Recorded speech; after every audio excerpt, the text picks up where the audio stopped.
The storm desk. Read the storm, book the roofs. It's 6:45 in the lot. Trucks loaded, coffee gone, and your crews are about to drive off with yesterday's plan and today's surprises. A wet ladder. A wrong color ridge cap. A customer who hears a promise nobody authorized. By the end of this, you'll know how to run a 10-minute morning huddle that decides all of that before a single ladder moves. Not a safety class, not a pep talk, a handoff. Skipping it doesn't save the time, it moves the cost to the job site, where it's more expensive. Start with what the huddle is for. It's the daily handoff between the office and the field. The office spent yesterday scheduling, ordering, and answering calls. All of that lives in a dispatch board, a CRM, or one person's head. The crew has none of it until you say it out loud. So the huddle answers one question.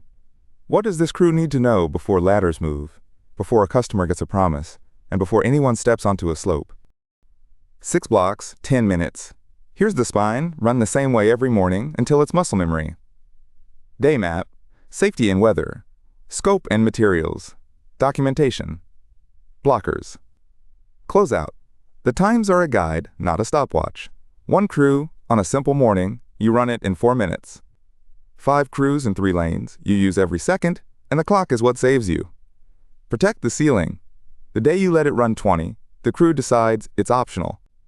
Block 1 is the day map, the first 90 seconds.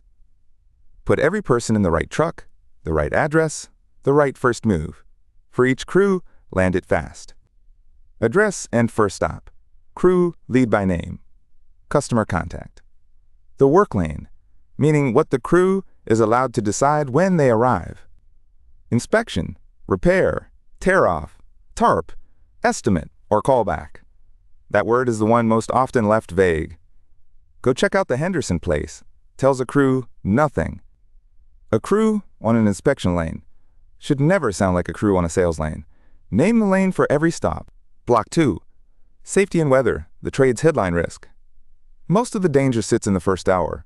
Wet ground under a ladder. Yesterday's access plan assumed instead of checked. Fall protection is the most cited hazard there is. OSHA requires protection at 6 feet or more above a lower level, by guardrail, net, or a personal fall arrest system. The huddle doesn't reteach that rule every morning. It confirms today's plan, honors it, and names the one condition that stops the work. Be careful out there is not a plan. Name the condition, and tie it to a decision. Run the weather block on 3 questions. What's today's visible hazard? Who can stop the work?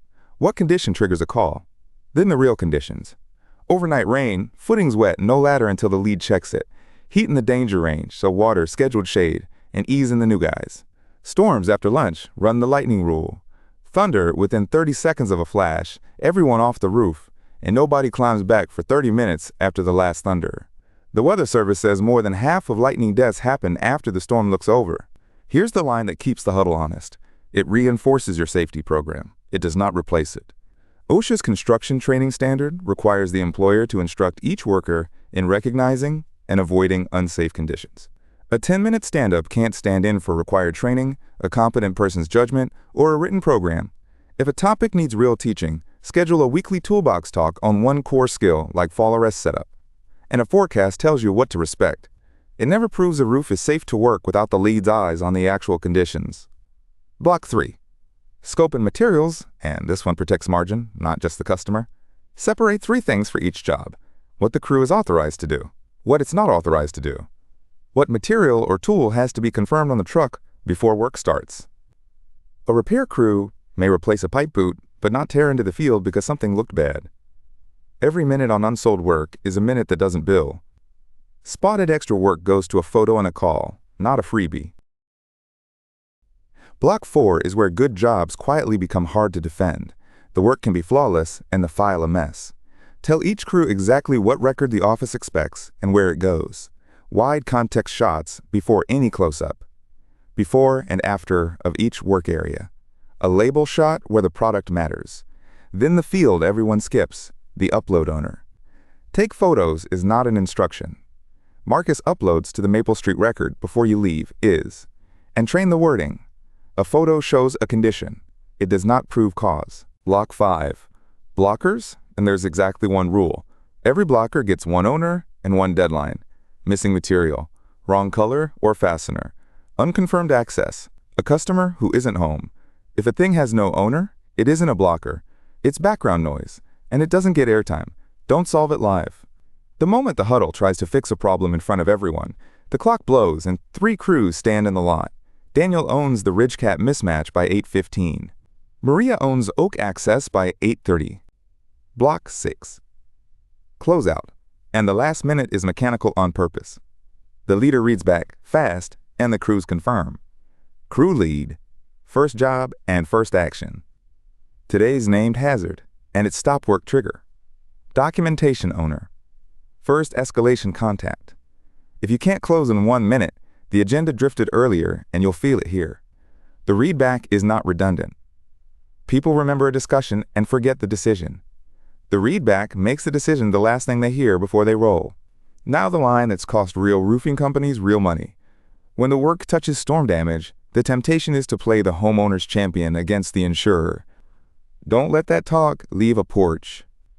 In 2024, the Texas Supreme Court ruled in the Stonewater roofing case that a roofer who advertised as an insurance claim specialist and contracted to negotiate with carriers was acting as a public adjuster without a license. What a roofer can do: inspect, photograph, measure, write an estimate, hand over a clean record. What a roofer cannot do: handle, negotiate, or settle the claim. The insurer decides coverage. Full stop. There's a second line, even more dangerous: the deductible. Offering to waive, absorb, cover, or eat a homeowner's deductible is insurance fraud in many states. The deductible is the homeowner's to pay. A crew that floats "we'll take care of your deductible" to close a job is exposing the company to a felony. So model it as say this, not that. We document the condition and write a detailed estimate. The insurer decides what's covered. Your deductible is yours to pay. Put that in the Huddle for every storm visit. Here's where the targeting fits and where it stops. The best mornings start with the high-value stops already known instead of a flat list. RoofPredict flags homes that carry an older estimated roof age range, a band, not an exact year, or sit in a recent storm's path, so the Huddle opens knowing which stops are real and which are courtesy follow-ups. Maple Street is a documentation visit on an older roof, not a repair commitment. It does not inspect, diagnose, or decide coverage. A qualified person on the actual roof still does the judging. The inspection earns the sale. Close the loop. The Huddle is the daily handoff. 6 blocks, 10 minutes, run the same way every morning. Day map so every crew leaves with a first action. Safety and weather, a named hazard with a stop work trigger. Never be careful out there. Scope and materials, so nobody does unsold work or shows up missing a part. Documentation, with an owner who uploads on site. Blockers, 1 owner and 1 deadline each. Closeout, the readback. And the insurance line, every storm visit. Document, don't diagnose. The insurer decides coverage. The homeowner owns the claim. Trucks roll.